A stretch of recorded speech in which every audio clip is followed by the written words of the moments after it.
Welcome to SVG-TV News for Wednesday, June 19, 2019. I am Rochelle Baptiste with the details.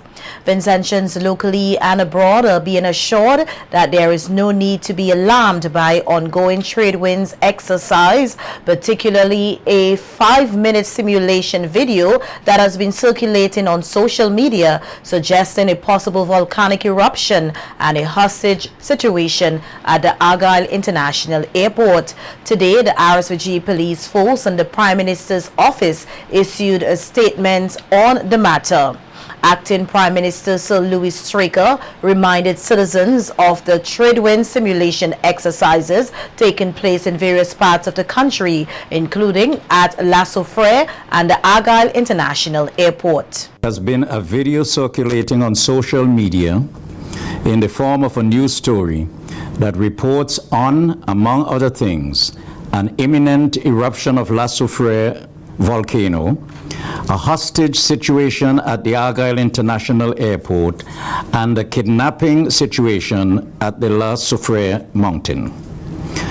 Let me say categorically that these events are not factual. The video is part of the trade winds training exercise and was created as a simulation video for the internal training purposes. Unfortunately, this video inadvertently made its way onto social media and has been the cause of concern and anxiety, especially in the diaspora. Let me assure you that all is well in St. Vincent and the Grenadines. There is no volcanic activity recorded by the regional seismic unit.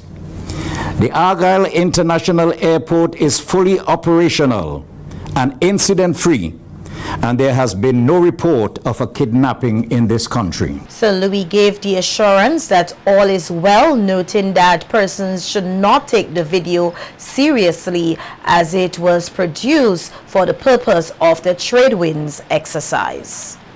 I regret that this video simulation, created for internal use, was inadvertently made public, and the anxiety that its contents have caused. Our preparations for the Carnival celebrations are in full swing, and we continue to welcome our visitors from our neighboring Caribbean islands, as well as from our international countries.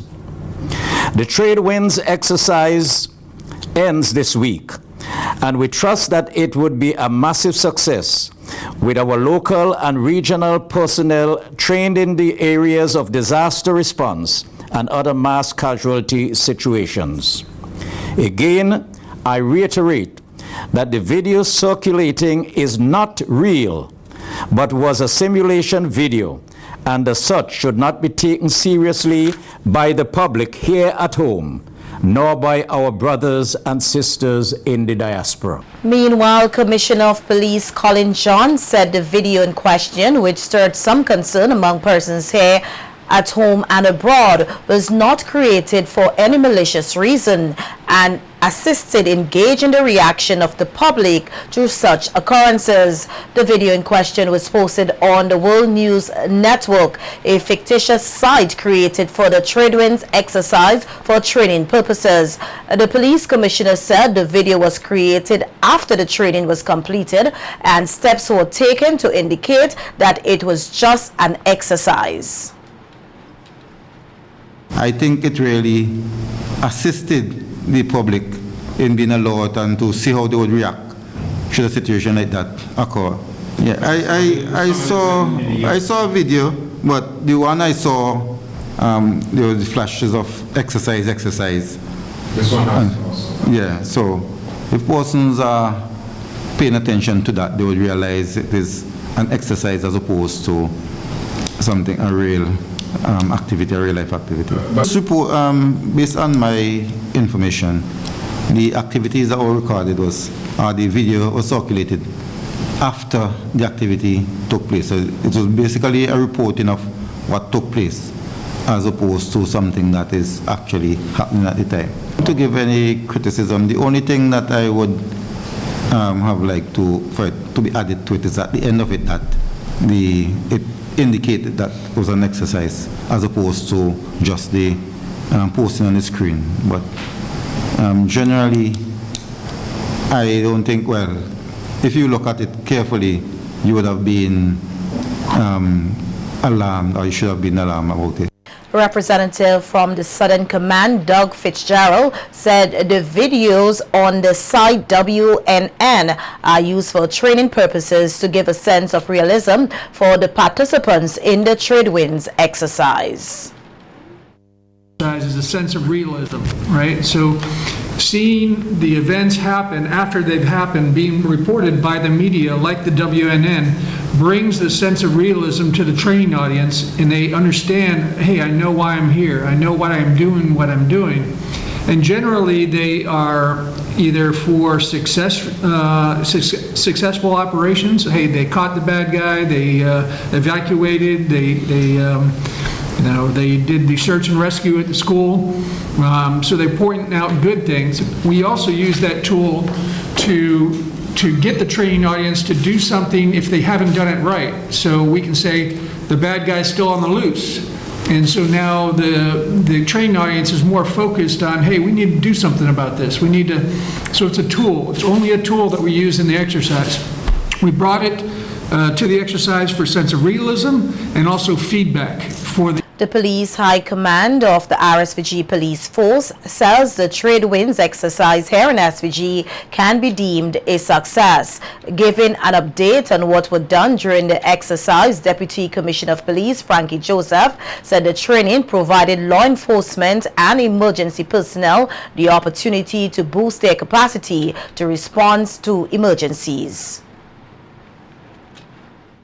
The object of trade winds is to conduct these exercises to ascertain exactly where we are in terms of taking care of natural disasters, major incidents, and to assess where we are, to do an analysis to see what are the things that we are lacking, what are the things that we have done well, and that analysis would also tell us what we have to do, whether or not we require certain training in certain areas to get us to a level of readiness that in the event that, well, we would not like anything to happen, but in the event that something major happens, whether it's our volcanic eruption or a major incident or accident, hurricane, that St. Vincent and the Grenadines, the security forces and all of the emergency agencies would be in a position where we can handle things. And according to the severity of that, we can handle it until we summons assistance from regional and, if need be, international. One of the training exercises with the local security forces involved a hostage situation at the Argyle International Airport. The Deputy Police Commissioner said it was a useful training exercise which will help in the creation of a local hostage negotiating team. And we cannot say for certain that certain things would never happen in St. Vincent and the Grenadines. So the exercise that was conducted at AIA was very successful in that we had a hostage negotiation situation at the airport. And one of the things that the benefit that we derive, St. Vincent and the Grenadines derive from that, in that we have never had a negotiation team in St. Vincent and the Grenadines. And the FBI came in and they trained a team in the issue of hostage negotiation. The commissioner and I had a meeting with the FBI team, and they really commended the team that we have. And one of the things that came out in the discussion is that we are going to keep the team and source necessary training, because, as I said, we are open to the wall. Joseph said the trade winds exercise also provided guidance to the RSVG police force for an evacuation policy which will boost the organization's ability to carry out essential operations. In terms of the eruption of Lassofe volcano, and we evacuated persons from the red zone. which is north of the Jai River and north Chatibile to Barrowley. We also conducted exercises on 2 collapsed buildings. And these exercises were very, very important, because coming out of these exercises, we were able to observe and to correct certain things in terms of looking at now a policy in terms of whenever we receive a call to evacuate, an evacuation policy for all these things. So it also causes us to look at our assembly points at these collapsed buildings. So the exercises have been going smoothly. And Exercise Trade Winds 2019 Phase 2 will end here on Friday, June 21st. An official closing ceremony will take place on Friday at the Victoria Park from 10 a.m. Remarks are expected to be delivered by Commissioner of Police Colin John, the United States Ambassador to Barbados and the OECS, and Military Deputy Commander of the U.S. Southern Command, Lieutenant General Michael Flynn. The feature address will be delivered by Acting Prime Minister and Minister of Foreign Affairs, Commerce and Trade, Sir Louis Straker. Prior to the commencement of the closing ceremony, troops from the 19 participating countries will parade from the Central Police Station to the Victoria Park. Exercise Trade Winds is a combined joint exercise conducted in 3 phases, focused on building the capacity of U.S. and Caribbean forces to better respond to natural disasters as well as land and maritime threats. Participating countries look to improve security, mission and humanitarian assistance and disaster relief responses through an exchange of knowledge and expertise. Exercise Trade Winds is approved by the Chairman of the Joint Chiefs of Staff and is sponsored by the U.S. Southern Command in conjunction with the regional governments and institutions. In other news, this country is to receive financial support from the government of St. Lucia to cope with the cost of its membership seat on the UN Security Council. At a meeting of heads of government of the Eastern Caribbean states in Antigua on Monday, St. Lucia Prime Minister Alan Chasney congratulated SVG on becoming a non-permanent member on the council and pledged the financial support to SVG. We must understand in this region that, in my opinion, that in order to make sure that St. Vincent and the Grenadines genuinely can support the ideas of this region, that we must empower them to do so. St. Lucia will be confirming tomorrow at the meeting that we're going to, the heads meeting that we're having tomorrow, that St. Lucia is offering St. Vincent and the Grenadines a contribution, a financial contribution on behalf of St. Lucia to support a senior staff member of that Security Council. Gender-based violence continues to be an issue here in SVG and across the region, and the Ministry of Education, with support from the Caribbean Development Bank, will implement a life skills program within the context of the Health and Family Life Regional Curriculum Framework to help address the issue. To this end, key stakeholders are engaged in a workshop to contribute to the curriculum framework and ensure its effective implementation. One of the workshop's facilitator, Dr. Halima Dishong, said education for meaningful change is a different approach to learning. She said so far there is a strong support for health and family life education among the youth, whom she believes can assist with conflict resolution. We did some focus groups with students, with HFLE teachers, with curriculum officers, social workers, guidance counselors and parents, as well as principals, and coming out of those focus groups was a very strong commitment and support for HFLE in the current curriculum. And what I found really fascinating about the feedback we got from students in particular is that they felt that the HFLE curriculum was extremely valuable in terms of some transferable skills they were able to take away.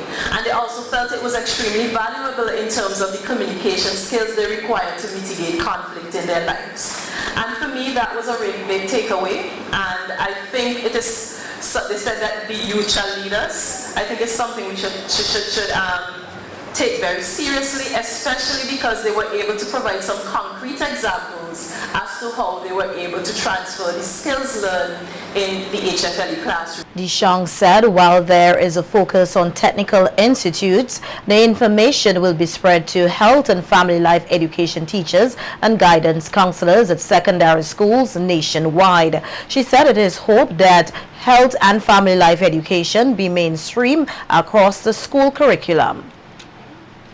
And because it's life skills-based learning, there's a way in which the HFLE classroom is meant to go beyond the theoretical, way beyond the theoretical in the learning.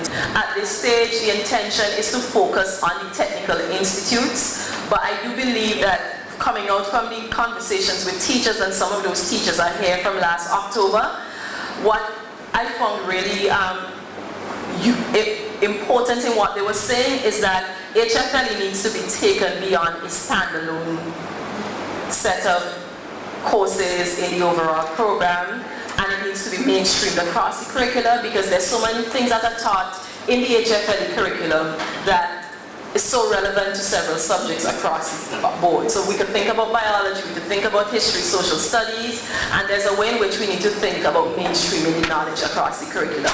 1 month after a video went into circulation showing a female lying on the floor at the entrance of the Accident and Emergency Department at the Milton Cato Memorial Hospital, the matter is still with the Public Service Commission Department and the General Nursing Council. In an earlier news release issued on the matter, the Ministry of Health said the ward manager did not respond appropriately to the situation and was referred to both the Public Service Commission Department and the General Nursing Council for their review. In an interview with SVGTV News yesterday, Minister of Health, Wellness and the Environment, Luke Brown, said he has not yet received an update on the matter, but in the meantime, the hospital staff has been in regular meetings to ensure proper procedures are followed and they fully understand what is expected of them as health professionals. We typically have ongoing meetings from a management and administration standpoint involving different stakeholders and on different levels, on the level of the nurses themselves, on the level of the hospital administration more broadly defined, and also some meetings with the highest ranking members of the ministry, aimed at not necessarily just responding to things as they come up, but taking care of general administrative and management issues that you would expect to be necessary in the course of managing a hospital of that size. Minister Brown said the implementation of new systems that will take effect this year, such as the hiring of a chief executive officer, will help to improve the services at the main hospital and the overall delivery of health services to Vincentians. There is the proposal or initiative on the table of having a CEO for hospital services, so that streamlining of the management is going to be something that is utterly beneficial for the facility. So that's taking place, and there are several initiatives on the way. We have the initiative that seeks to take care of the issue at the outpatients clinic so that we could resume outpatient services there, and we're monitoring essentially, all outcomes, all health outcomes at the facility, and in a constant quest for improvement.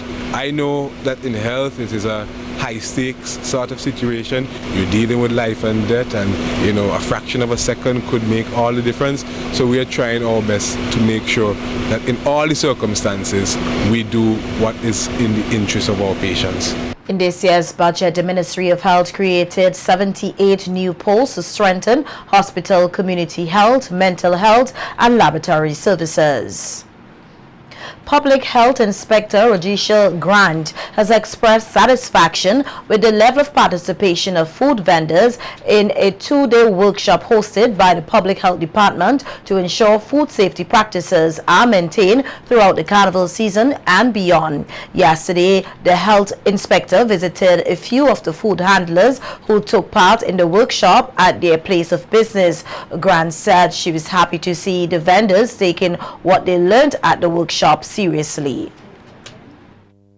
Yes, for the past 2 days we have had the food handlers session in Kingstown. So to go out in the field and to see and to observe that few of the vendors that we have passed, they have adhered to a lot of the SOPs. A lot of them are washing their hands, they have made retrofitted containers for water, and we have seen that they're putting a lot of the things that were taught to them in practice.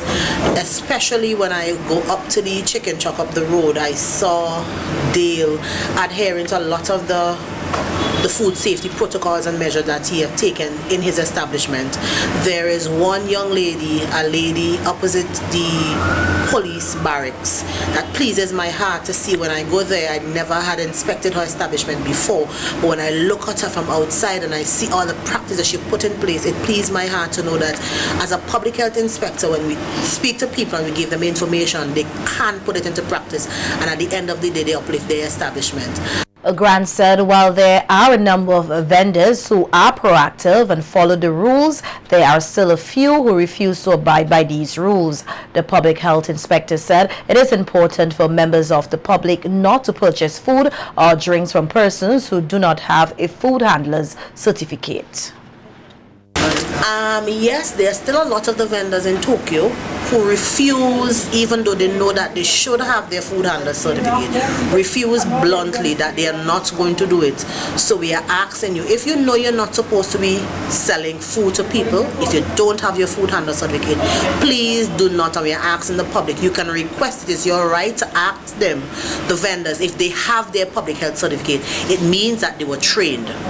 If you can ask, it's your right to ask for that public health certificate. If you ask for it and they don't show it to you, you can refuse to buy from those vendors. A crucial component for the food handlers is a medical certificate. The vendors who took part in the two-day workshop were able to get this important document.